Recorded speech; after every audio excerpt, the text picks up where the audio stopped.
Well, hello, ladies and gentlemen. Today, we'll be talking about chapters 19 and 20. As we pick up into chapters 19 and 20, the monster has made his request to Victor.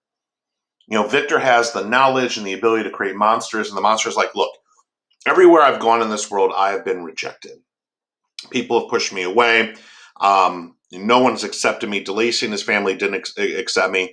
I am lone and desolate in this world. And as much as the monster has studied and journeyed, he has looked through this world for others like him, and he has found none.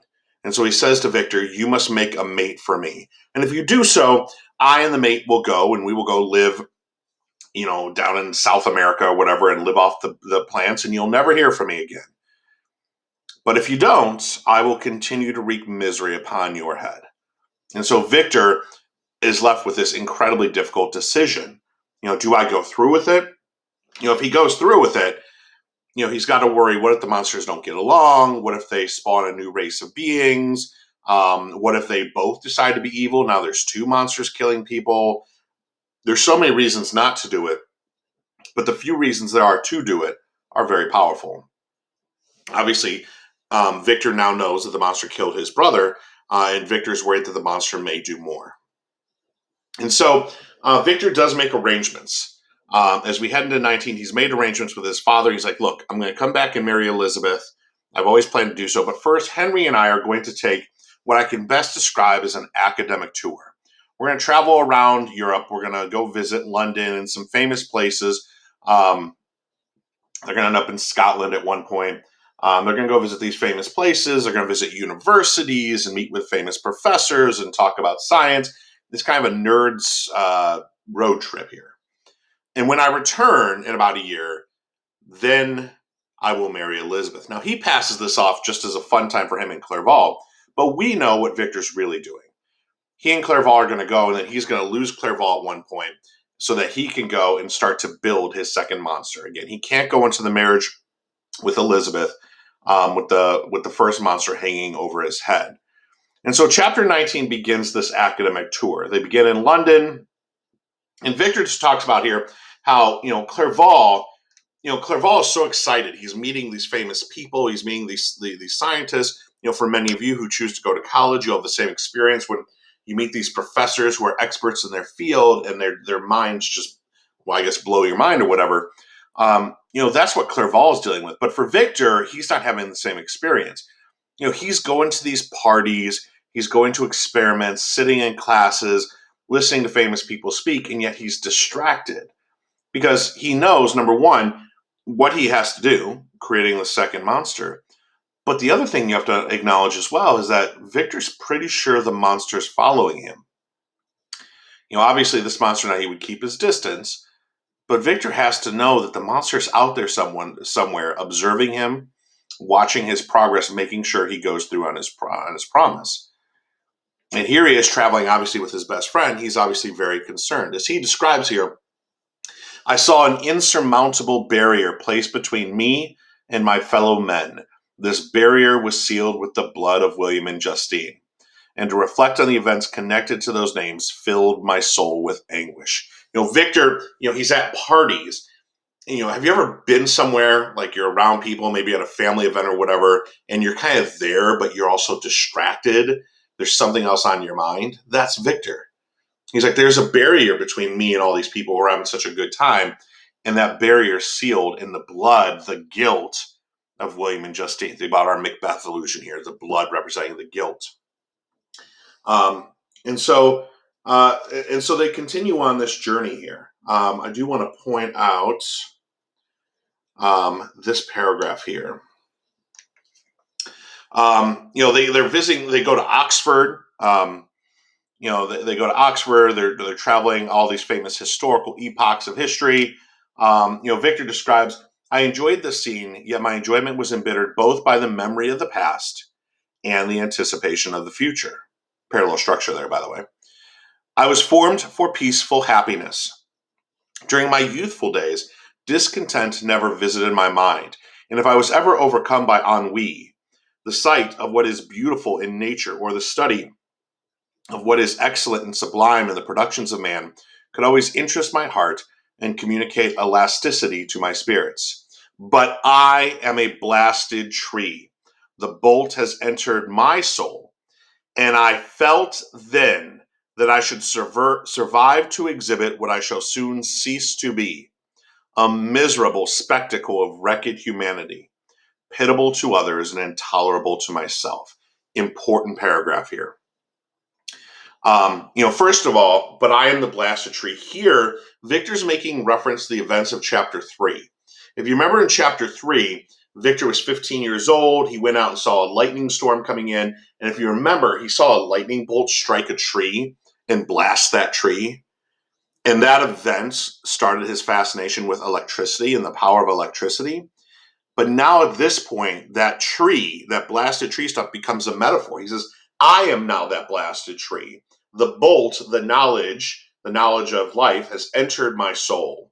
And I am now blasted. I've been blown up by knowledge. One of the themes of this text, the dangerous nature of knowledge.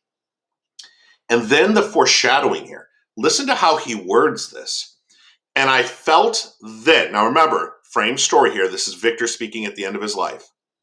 I felt then, at that moment in time, when I was getting ready to build the second monster, I felt then that I should survive to exhibit what I shall soon meaning now on Walton's boat, cease to be.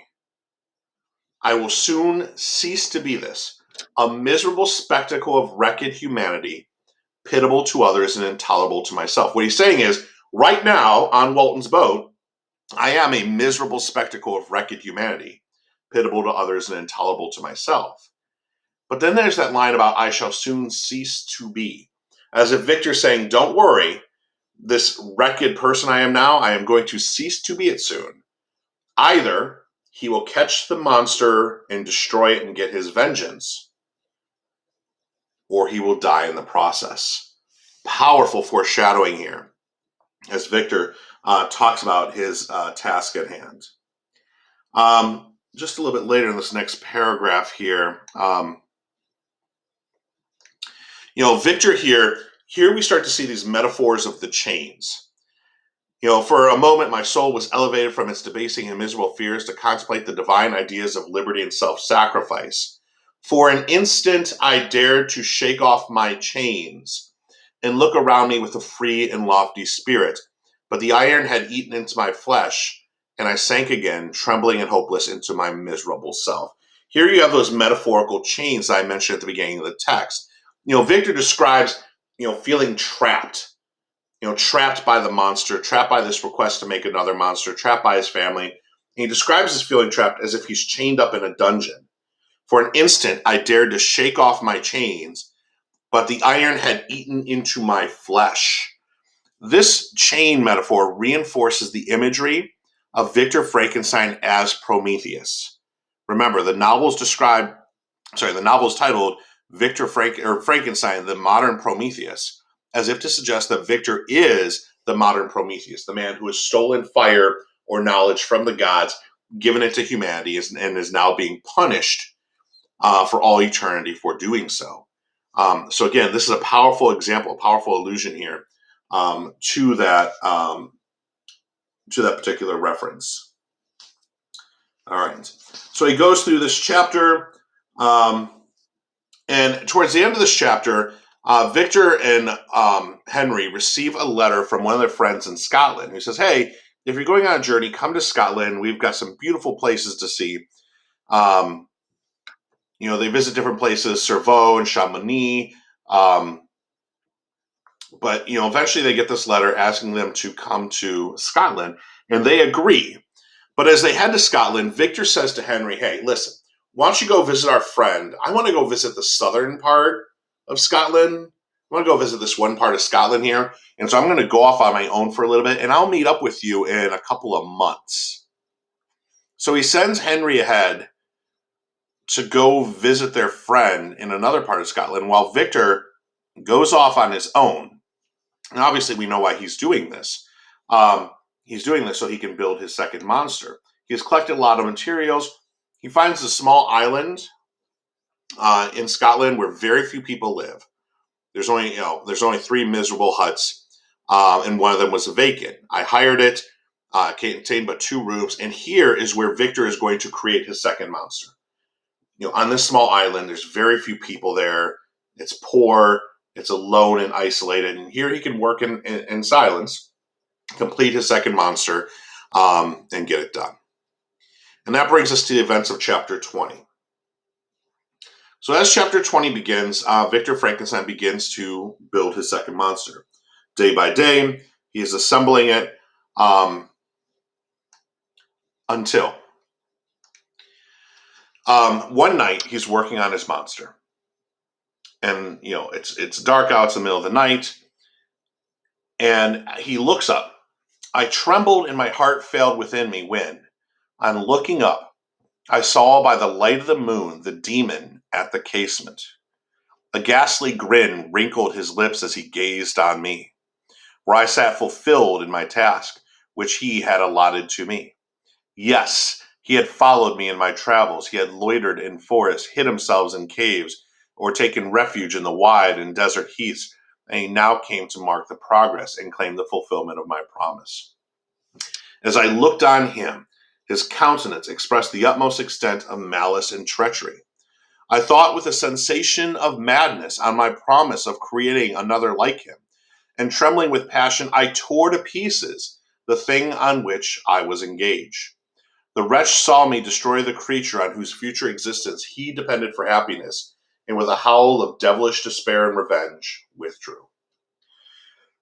Excuse me. So one evening, Victor looks up while he's working on the second monster. As he looks up, he sees the first monster looking in his hut. He has followed Victor all this way. And as Victor's working, the monster's smiling, watching him create this bride. And it's in that moment when Victor sees the monster in the window, smiling at him with that devilish grin, that Victor realizes he can't go through with it. He just can't do this. He can't make another hideous monster. And in that moment, Victor tears apart the second monster, the pieces, rips her to pieces. A scene that, I mean, if you really think about this from like a gender studies, it almost feels like a rape scene as he destroys this woman, rips her to pieces, tears her apart. And this, of course, angers the first monster who has come here, to see his second monster created. So Victor tears the second piece apart. He describes in this paragraph, in a few minutes after, I heard the creaking of my door as if someone endeavored to open it softly. I trembled from head to foot. I felt the presentiment of who it was and wished to espouse one of the peasants who dwelt in the cottage not far from mine, but I was overcome by a sensation of helplessness, so often felt in frightful dreams, when you in vain endeavored to fly from an impending danger, and was rooted to the spot.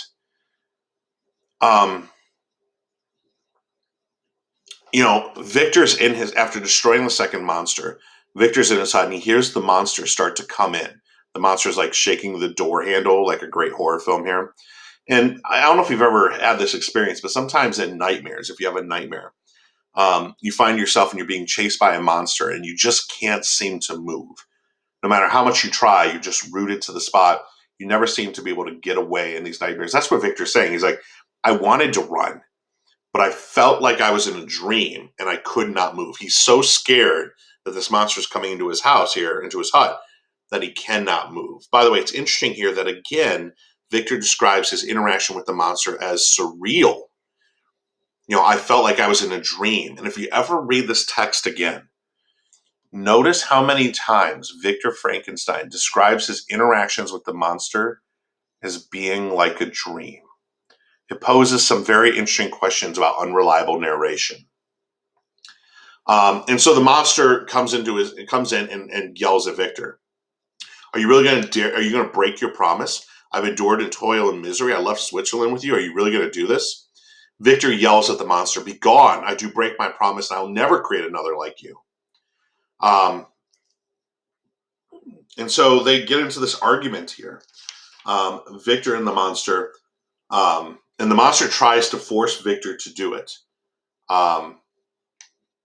Slave, I reason with you, but you are unworthy of my condescension. You are my creator, but I am your master. Obey me. I love that line. When the monster looks at Victor in an aggressive voice, says, you know what? You may have created me, but I'm your master. Obey me and create this second monster. But of course, Victor doesn't, and the monster makes a promise. The monster promises Victor, fine, if you're not going to go through with it, I will, as he describes. But I had suffered him to depart, and he had directed his course towards the mainland. I shuddered to think what might be the next victim sacrificed to his insatiate revenge. And then again I thought of his words, I will be with you on your wedding night. As Victor refuses to create the second monster, the first monster says, fine, you're not going to do it? I'll see you on your wedding night. And so Victor now knows that the monster means to attack him on the night of his wedding to Elizabeth. And then the monster leaves. And Victor now is left in this very difficult situation. Let's see here. He then, in this chapter, let's see here. You know, there's more examples of unreliable narration in this chapter. Let's see here. But I now felt as if a film had been taken before my eyes, and that I, for the first time, saw clearly. Over and over again in this text, Victor describes in a very surreal sense, as if he's not seeing the world clearly. There's always a film before his eyes. And now, for some reason, now that he has not gone through the second monster, he's like, I felt at this point that if a film had been taken from before my eyes, and I, for the first time, saw clearly. I saw things for reality, for what they were for the first time, which only reinforces this idea of Victor being unreliable. Really? We're in chapter 20 here, and you're like, here at the events of chapter 20, I felt like I was seeing truth for the first time. Okay, we've been trusting you throughout this text here. And so Victor now is left with the pieces of that second monster that he started to create. And so at the end of the chapter, Victor collects the pieces of the female monster, puts them into a rowboat, and rows out into a middle of a lake. And he deposits the pieces of the second monster in the lake. He throws them in the lake, but there's no wind. He gets caught out in the middle of the lake in the sailboat, and he can't get back. And so it's not until the following morning that Victor is finally able to return. And when Victor finally returns back, he's met with a very interesting response. When he returns back to shore, there's a group of people waiting for him, including the town magistrate, this Mr. Kerwin, who says, by the way, excuse me, Mr. Frankenstein, you are under arrest. And the question you should have at the end of chapter 20, for which reason is Victor Frankenstein under arrest? What has happened in the hours that he was out in his boat depositing the second monster? And the answers to those questions will come when we pick up in chapter 21. Okay, I think that's it for today, ladies and gentlemen. Again, if you have any questions, please feel free to shoot me an email. I hope you're staying healthy, and I will talk to you later.